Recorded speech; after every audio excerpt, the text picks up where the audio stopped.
relatos de pesquisa, resumos, abstracts e artigos acadêmicos. Oi, tudo bem? Hoje nós vamos falar um pouquinho sobre alguns elementos característicos de resumos e de artigos acadêmicos. Vamos explicar como funciona o sistema de publicação desse tipo de texto e finalizar com algumas sugestões para a elaboração de resumos e artigos acadêmicos. Papel da linguagem escrita. Não é apenas na linguagem oral que o contexto de interação determina o tipo de texto em que vai se dar a comunicação. Também na escrita isso acontece. Em situações informais de interação, os sujeitos normalmente tentam construir entendimentos entre os participantes, enquanto que nas situações formais, a intenção é convencer as pessoas participantes da validade de cada ponto de vista apresentado ali.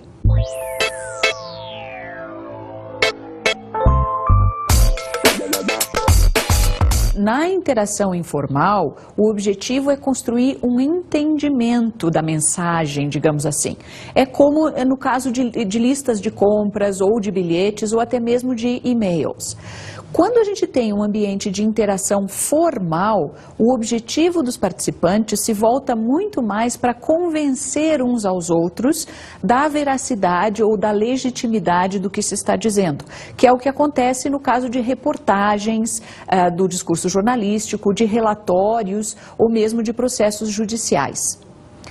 Cada um desses contextos diferentes estabelece uma comunidade de prática, uma comunidade de escrita e de leitura específicos para cada ambiente.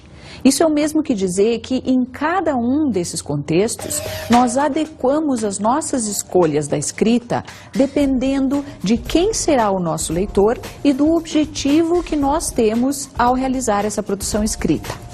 A comunidade acadêmica é uma das várias comunidades interpretativas que existem na nossa sociedade. Essa comunidade se caracteriza por estar constituída de pessoas diretamente envolvidas com ambientes universitários, como os professores universitários e os pesquisadores. Essa comunidade se utiliza frequentemente e rotineiramente da linguagem escrita e com isso ela cria o seu próprio jeito de usar essa linguagem, um jeito que define a identidade da comunidade acadêmica. Esse jeito de usar a linguagem escrita é então o que chamamos de gênero acadêmico. Dentro desse gênero, nós temos várias formas textuais e hoje nós vamos destacar os relatos de pesquisa, que são textos que descrevem os procedimentos investigativos dentro dos moldes científicos. Nesta aula, então, nós vamos abordar dois tipos de texto que relatam pesquisas dentro do gênero acadêmico: os artigos acadêmicos e os resumos dos artigos acadêmicos. A nossa intenção aqui é possibilitar um espaço para maior familiarização com esses dois tipos de texto. Você deve estar se perguntando como é que as pessoas entram numa comunidade como a comunidade acadêmica. Bem, além de alguns rituais de iniciação, como ser aprovado em uma série de cursos e disciplinas, é preciso ter engajamento com a comunidade acadêmica, ou seja, é preciso que a pessoa aprenda os procedimentos de elaboração e de aceitação de textos dentro da comunidade acadêmica e também o funcionamento desses textos nas práticas discursivas estabelecidas pela comunidade. Em outras palavras, é preciso aprender como os textos são aceitos pela comunidade acadêmica enquanto produções legítimas daquele contexto. Vamos ver então algumas dessas práticas discursivas que determinam a elaboração de resumos acadêmicos. O formato e as características de resumos ou abstracts. Um resumo faz parte de diferentes relatos de pesquisa. Monografias, dissertações e teses, cada uma tem o seu tipo de resumo. Por isso, o grau de aprofundamento e o tamanho do resumo variam bastante. Há basicamente dois tipos de resumo no discurso acadêmico: os resumos dos artigos e os resumos de teses, dissertações e monografias. Eles diferem apenas em termos de escopo, né, de grau de detalhamento. Então, o resumo de um artigo costuma ser bem sucinto, ele tem cerca de 10 a 20 linhas, aproximadamente 250 palavras. E um resumo de relato de pesquisa mais longo, como teses e dissertações e monografias, costuma também ser mais longo, mas ele nunca passa de 2 laudas ou mais ou menos 50 linhas. Os dois tipos de resumo, no entanto, seguem os mesmos princípios gerais de objetividade, brevidade e clareza. Vamos discutir agora cada um destes princípios. Objetividade. Como no discurso jornalístico, também na comunidade acadêmica, os textos escritos são altamente valorizados pela sua objetividade. Em geral, é fundamental que um texto acadêmico apresente análises e descrições da pesquisa de forma objetiva, quer dizer, de forma bastante explícita e precisa. A objetividade aqui é definida não apenas pelo escritor, mas também pelo leitor e pelas comunidades de prática em que ele se insere. E depende, portanto, da perspectiva dessas comunidades e dos leitores, né? São eles que constroem os sentidos usando os procedimentos interpretativos peculiares da cultura da sua comunidade. O leitor acadêmico, normalmente, é um leitor já treinado para ler os textos de determinadas maneiras, utilizando os procedimentos interpretativos da sua comunidade de prática. Isso quer dizer que o leitor já vai buscar no texto acadêmico certos elementos e características próprios desse tipo de texto.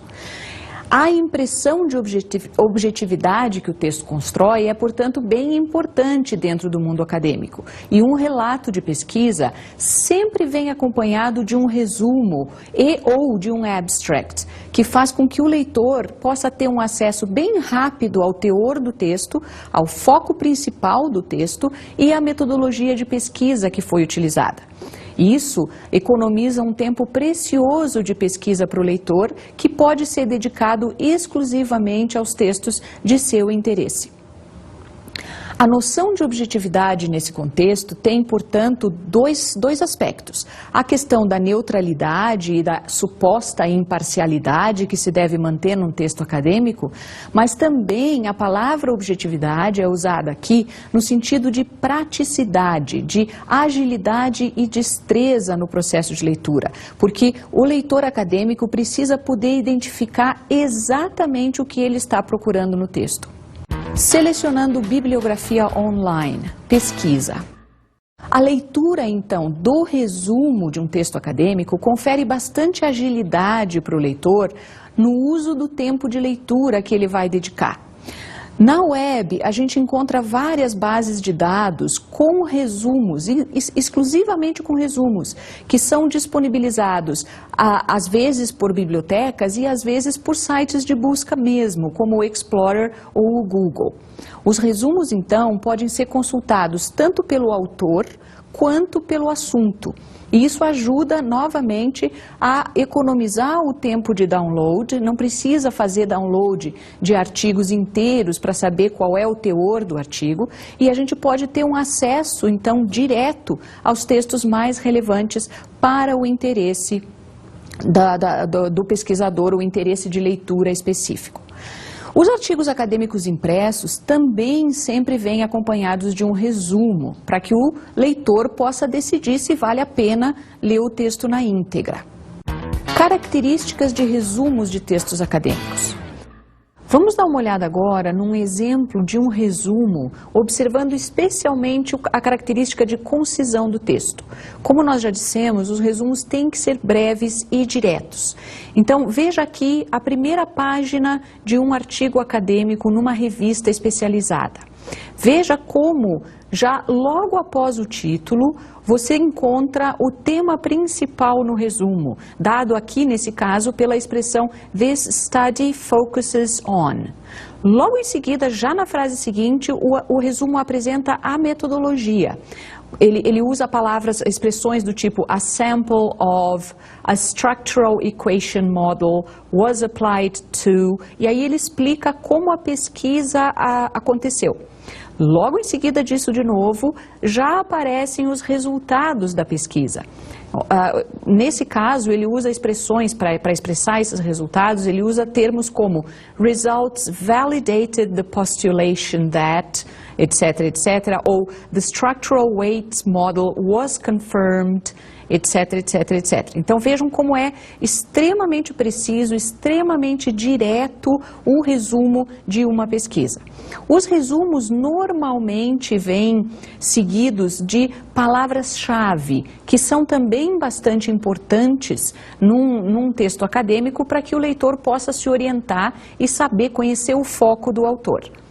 Os resumos, em geral, também vêm seguidos de um abstract numa língua estrangeira, uma língua diferente daquela em que o texto foi originalmente escrito.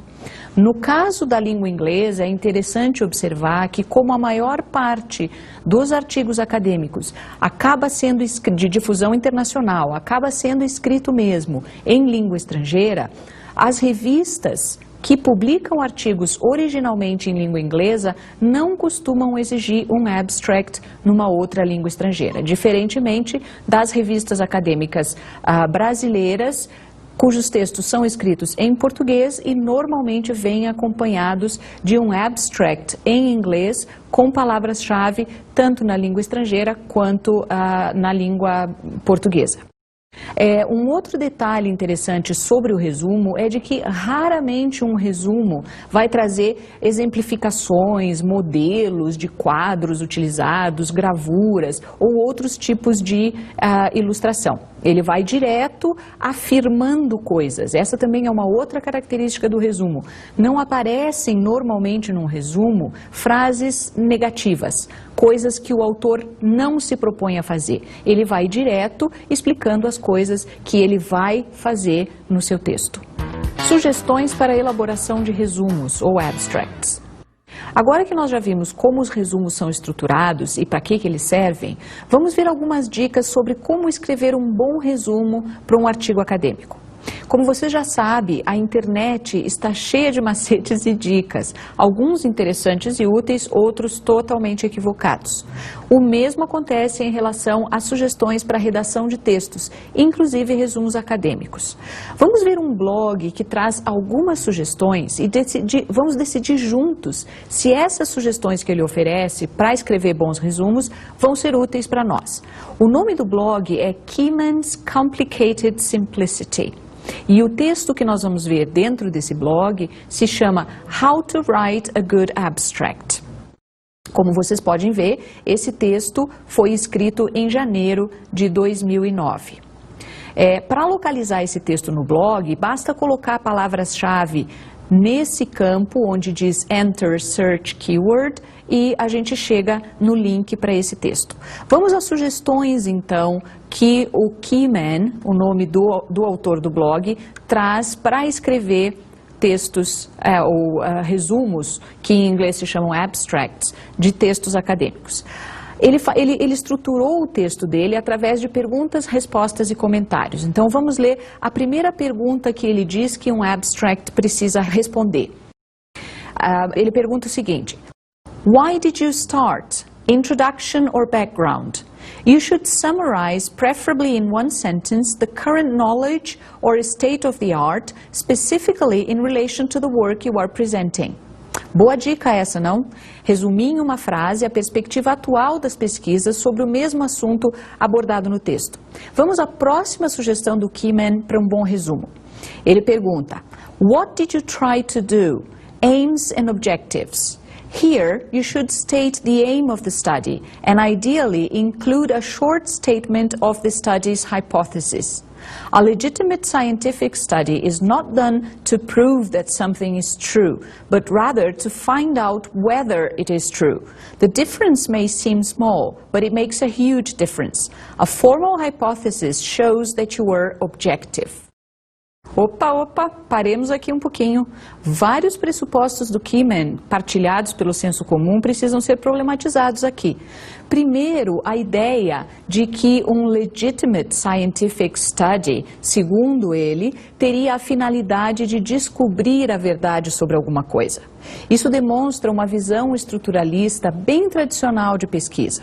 Numa visão pós-estruturalista, mais contemporânea, como nós estamos usando aqui, de pesquisa e construção de conhecimento, uma pesquisa legítima, uma pesquisa científica, não busca descobrir ou provar a verdade sobre alguma coisa. Ela busca, sim, oferecer interpretações possíveis, segundo um sistema específico de construir interpretações do mundo, que é o sistema estabelecido pela ciência. Isso nos leva, então, a concluir que a objetividade não indica a qualidade de um texto acadêmico, porque os textos são sempre subjetivos, são sempre o resultado de práticas de construção de sentidos feitas pelos seres humanos. Hoje em dia, nós não precisamos mais fingir objetividade no mundo acadêmico. O que nós precisamos fazer é seguir os procedimentos interpretativos que a ciência nos oferece, ou seja, buscar coerência e argumentos convincentes que demonstrem e convençam os nossos pares cientistas e pesquisadores de que o que nós estamos dizendo faz sentido, parece ser possível, e não que ele seja verdadeiro ou que ele revele que algo seja verdadeiro, como afirma o nosso amigo Keeman. Então, o que mais diz o Keeman que a gente deve incluir num bom resumo? Ele pergunta o seguinte: What did you do? Methods. In an abstract, the description of the methods has to be concise, and much of the details of what was done must be omitted. However, in a few short sentences, you can give the reader a good idea of the design of the study, the context in which it was done, and the types of patients or measurements that were included. Esta referência a patients ou pacientes mostra que o contexto de produção deste texto do blog é a área médica. Mas essa sugestão também vale para as ciências humanas, porque aqui nas ciências humanas, ao invés de lidar com pacientes, nós lidamos com sujeitos em geral, alunos, professores, pessoas que existem em grupos sociais. A penúltima dica do blog para um bom resumo é que a gente deve incluir no resumo os resultados, ou seja, responder à próxima pergunta que ele menciona no blog, que é What did you find? Results. It is important to give the main results of the study, not just in subjective terms, we found device X to be superior to device Y, but also in the form of some real data. Não se preocupe, eu não vou comentar aqui de novo esse medo da subjetividade que muitos cientistas mais tradicionais parecem ter. Vamos direto ao último conselho do Keeman, que continua nesse mesmo item. You will need to choose which findings to report here. It should be the most important data in your study, and the findings on which your conclusions will be based. Do not include a table or figure unless you need it to show your results. Even so, minimize them. São boas essas dicas, né? Com exceção dos pressupostos tradicionais de pesquisa e conhecimento como sendo algo objetivo e a falta de alocação de qualquer espaço para subjetividade, essas sugestões são efetivas para produzir bons resumos. Mas nós temos ainda duas outras sugestões do Mr. Keeman. A primeira é responder à pergunta What does it mean? Conclusions. Here, space limitations generally limit you to a single sentence of why you think your findings are important and their potential implications. Keep your conclusions reasonable and supportable by the findings of your study. Remember that if your study was restricted to certain patients or a particular therapy or a specific device, its results may not extend beyond these restrictions. Novamente, sabe as palavras do Mr. Keeman. No modelo interpretativo criado pela ciência, os resultados encontrados precisam ser validados através de uma relação com a base teórica utilizada e os dados obtidos. Sintetizar tudo isso em uma ou duas frases é sim um desafio, mas vai certamente implicar num bom resumo. Para terminar, o Mr. Keeman nos dá uma última dica. You should also avoid using acronyms and citations in your abstract. If you need to use acronyms, spell it out for the first time it is mentioned. Use simple sentences when writing an abstract. Avoid using too many passive sentences.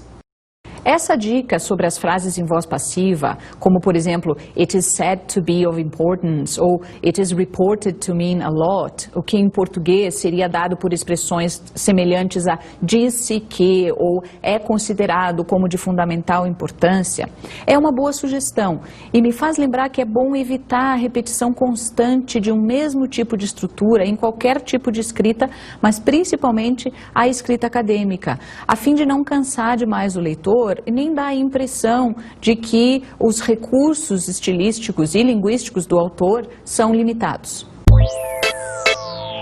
Planejamento da escrita de artigos acadêmicos. Vamos agora entender como se processa o planejamento de textos dentro do gênero acadêmico, não só pensando no processo de redação do texto propriamente dito, mas também da realização do planejamento desse texto, enfocando principalmente o trabalho com artigos acadêmicos. Nós precisamos normalmente planejar o processo de elaboração desse tipo de texto, já que ele é um texto mais longo e o autor corre o risco de perder a sequência lógica do que quer dizer enquanto escreve. Os artigos acadêmicos geralmente reportam algum tipo de pesquisa, mas às vezes eles são o resultado simplesmente de uma apresentação oral num congresso ou o resultado de uma palestra, às vezes até uma mesa redonda, uma comunicação ou mesmo discussão com os colegas. Todas essas situações remetem a algum tipo de pesquisa preparatória antes da escrita do texto, né? Pode ser uma pesquisa bibliográfica ou pode ser uma pesquisa de campo, ela pode ser uma pesquisa teórica ou uma pesquisa experimental. Tanto a pesquisa em si, quanto a redação do relato ou do artigo precisam ser planejadas. A gente escolhe um tema, planeja os aspectos do tema que vão ser abordados, a ordem em que eles vão aparecer no texto e que relações a gente vai estabelecer entre o nosso texto e outros textos. Vamos construir aqui um exemplo prático. Digamos que a gente vai escrever um artigo acadêmico sobre o ensino de inglês como língua estrangeira. Esse seria então o tema geral do nosso texto. Depois da escolha do tema, ou melhor, a escolha do tema se dá a partir do objetivo de escrita que a gente tem e do público a que o texto se destina. Então, é importante a gente já pensar no local de publicação desse texto, né? Nas condições e na situação de produção do texto. A gente vai adequar o texto aos leitores e ao veículo de publicação dados pela situação de produção do texto. Nesse nosso exemplo, né, de um texto sobre o ensino de inglês como língua estrangeira, a gente pode imaginar que o texto vai ser publicado numa revista acadêmica destinada a professores de línguas estrangeiras no Brasil. Nesse caso, nós vamos relacionar o nosso tema geral, que é o ensino de língua estrangeira, a um tema específico, o ensino de inglês no Brasil, que vai interessar mais diretamente ao público leitor da revista escolhida. Então, a primeira questão é a escolha do tema, ensino de inglês no Brasil. Esse tema ainda está um pouco amplo demais, né? Ele demanda praticamente uma tese de doutorado para dar conta. Como nós estamos escrevendo só um artigo acadêmico, nós vamos precisar reduzir o tema, fazer um recorte e construir um ou dois temas específicos, então, que a gente vai destacar dentro do tema geral. Vamos ficar então com o primeiro tema, o tema específico número 1, a globalização no ensino de inglês. E tema específico número 2, o impacto da globalização no ensino de inglês em escolas públicas do Paraná. Uma vez determinado o tema geral e os específicos, a gente vai selecionar que aspectos desses temas específicos nós vamos dar destaque no texto. Nós não temos como dar conta de todo o assunto num trabalho acadêmico, e nem costuma ser essa a pretensão dos pesquisadores. Então, nós precisamos selecionar aspectos dos temas específicos que vão receber mais atenção no decorrer do texto. No nosso caso aqui, esses aspectos específicos podem ser a globalização econômica e cultural, a globalização e a representação de realidades locais, globalização cultural e identidade, variantes da língua inglesa, língua e nacionalidade, americana, britânica, brasileira, situação da língua inglesa no Brasil perante alunos, pais, professores e colegas professores de outras disciplinas. E assim a gente pode selecionar muitos outros, mas como nós temos que restringir o escopo do texto, vamos ficar só com esses. Agora que nós já sabemos quais são os aspectos do tema que nós vamos abordar, nós precisamos pensar em que ordem nós vamos apresentar esses diferentes aspectos no nosso texto. Então, a ordenação e a organização dos diferentes aspectos. A gente precisa pensar quais são as relações entre esses aspectos e para daí poder decidir em que ordem eles podem ser melhor apresentados no texto. O nosso texto, por exemplo, poderia ficar assim: tema 1, globalização cultural e identidade. Subtema, a globalização e a representação de realidades locais. Tema 2, variantes da língua inglesa, língua e nacionalidade, americana, britânica, brasileira. Tema 3, situação da língua inglesa no Brasil perante alunos, pais, professores e colegas professores de outras disciplinas. Texto organizado assim, a nossa próxima etapa de planejamento do texto vai ser falar sobre o estado da arte, referências, citações, como que os diferentes aspectos desse tema dialogam com o estado da arte, com as teorias mais recentes na área de conhecimento.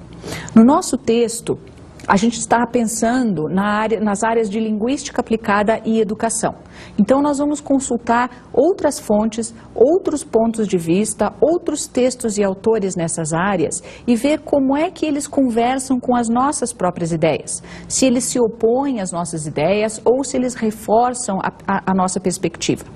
Esse diálogo é muito importante para nos ajudar a desenvolver os argumentos do texto, a justificar as nossas interpretações, a construir leituras do objeto de análise que tenham uma certa amplitude e que demonstrem que a nossa interpretação não é uma interpretação ingênua, mas é uma interpretação bem informada, com base em textos importantes da nossa área. O nosso texto sobre o ensino de inglês no Brasil, então, poderia utilizar os seguintes textos e autores principais como uma referência, ou como referência básica para esse desenvolvimento. Então, primeiro, a gente podia usar um texto chamado O Ensino de Línguas Estrangeiras e Sociedade, de autoria de Francisco Carlos Fogaça e Thelma Nunes Gimenez.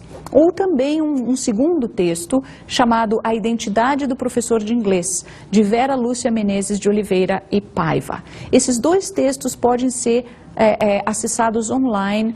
Dessa maneira, pesquisando esses textos e organizando assim as nossas ideias, nós teríamos finalizado o planejamento de uma das partes do texto acadêmico, que geralmente é a mais extensa, chamada de desenvolvimento ou corpo do texto.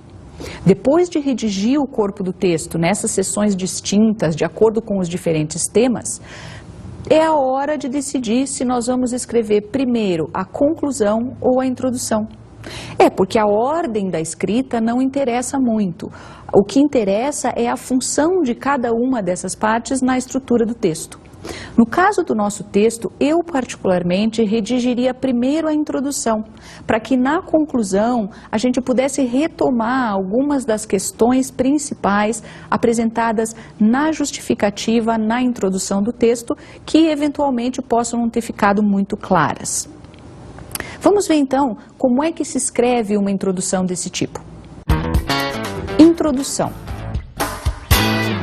Quando Quando a gente planeja um artigo acadêmico, é importante lembrar que existe uma razão lógica para a ordem em que aparecem os diferentes elementos ou as diferentes partes de um texto, quer dizer, a introdução, o desenvolvimento e a conclusão. Cada uma dessas partes tem objetivos e conteúdos específicos, e a ordem final em que elas aparecem no texto não significa que as diferentes partes tenham sido necessariamente escritas nessa ordem.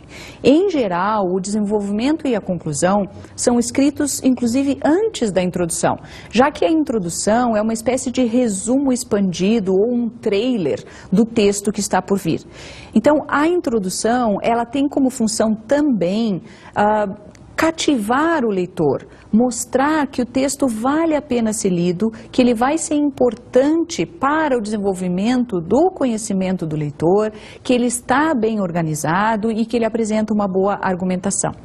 Assim, a introdução normalmente traz primeiro uma justificativa que destaca a relevância do trabalho a ser desenvolvido.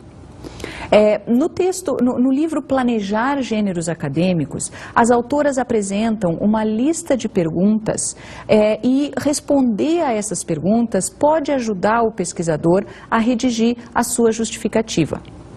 Dentre essas perguntas estão as seguintes: em que meu trabalho é semelhante a outros? Em que é diferente? Por que tal diferença é relevante? Que contribuições científicas meu trabalho pode trazer para a minha área de pesquisa? Que contribuições sociais ele pode trazer? Para quem? Essas perguntas não precisam ser respondidas textualmente, mas elas precisam de alguma maneira dar conta dessas perguntas para constituir uma boa introdução. Então, as respostas a essas perguntas podem ser agrupadas, algumas até podem ser ignoradas por não se aplicarem a um determinado texto. Mas é importante abordar várias delas para conseguir redigir uma boa introdução de um texto acadêmico.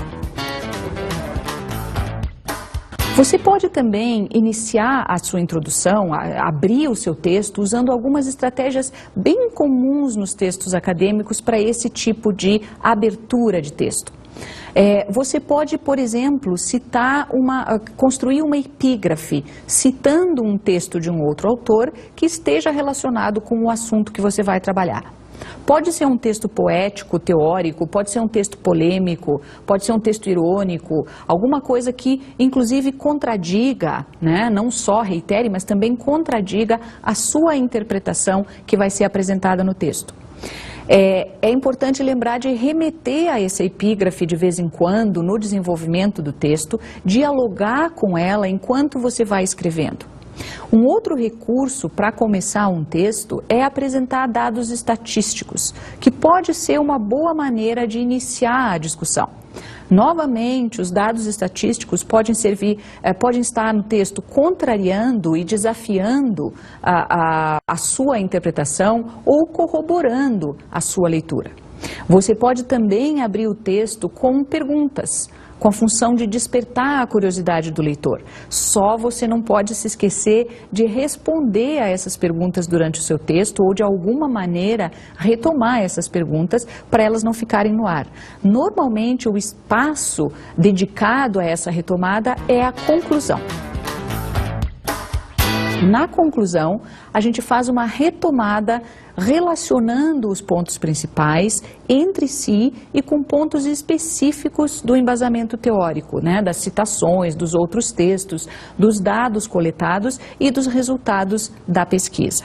Aí, então, chegou a hora de trabalhar com a conclusão propriamente dita, que é o espaço do texto em que se enfatiza e destaca como os diferentes aspectos, os diferentes temas e as diferentes teorias se relacionam e justificam dessa maneira a relevância do texto e do relacionamento entre essas ideias.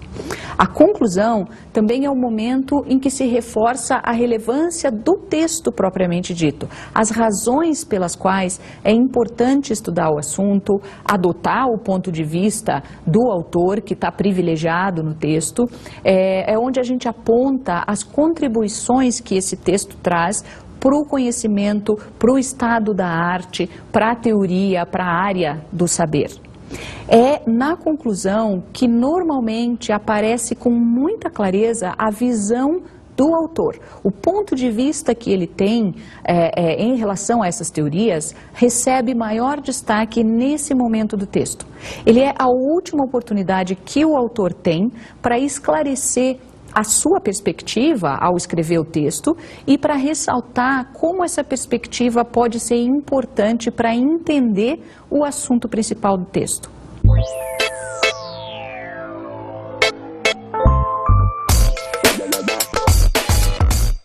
No site da Literacy Education Online, que é um site desenvolvido pela St. Cloud University de Minnesota, nos Estados Unidos, cujo endereço você está vendo aqui na tela, aparecem ótimas dicas sobre estratégias para se escrever trabalhos acadêmicos.